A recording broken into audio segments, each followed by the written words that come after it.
Well, late night TV in the US will look a lot different from today after Stephen Colbert signed off from his Late Show program after its cancellation by CBS.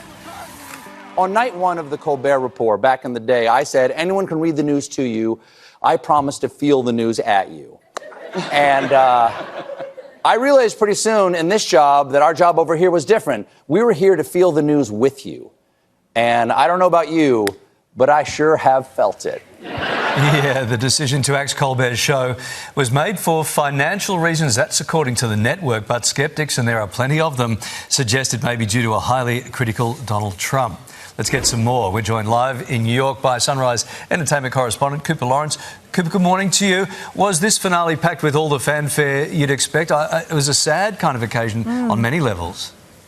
Oh, Mon and Larry, it was a party. I mean, they did a good job of making it seem like it was really fun. They were having a good time. They didn't, lean into the sadness. You know, there was the absurdist humor that he loves, but it was packed with A-listers. It was like, who's that over there? Oh, my God, is that Ryan Reynolds? Is that Paul Rudd? Is that Paul McCartney? It was insanity. So they did a good job of keeping it for the audience so that we felt like, you know, we'll miss you, but this isn't like a sad occasion.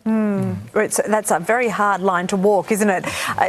Yes. Stephen Colbert replaced David Letterman, both just huge legends of what they do. But, of course, there's no replacement for Colbert. There's a lot of talk around that this could be the beginning of the end for late night TV. What's your thought?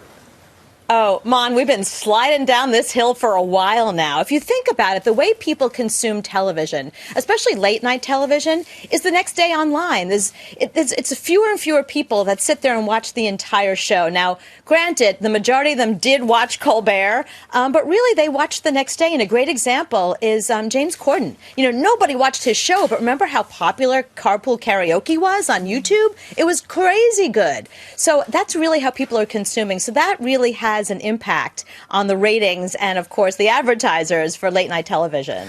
Yeah, so Stephen Colbert has to... he's had months to plan his next move. I remember reading years ago Jay Leno would fly off to Vegas in between Tonight shows and do stand-up there in Vegas for like $1 million a pop. So he had this little side hustle. Has Colbert got anything like that going on? He's not a stand-up comedian, is he?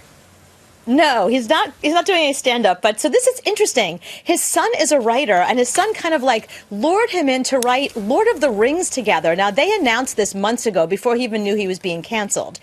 So now he has a lot of time to write Lord of the Rings. And I know that sounds weird, but that's what they're doing. And it's all, so parts of the trilogy that Peter Jackson omitted, that's the stuff that they're writing. So it's like another incarnation of Lord of the Rings. He also had done this really interesting segment that was sort of a parody. It's called Uncle Cops. And I heard that they're developing that into, I don't know what. I don't know if it's going to be for television or YouTube, but it's something that they are writing at least. So we don't know if it's going to go anywhere, but we know that they're working on it. All right, everyone's watching this one. Cooper, thank you very much for that. Appreciate your time. Thank you.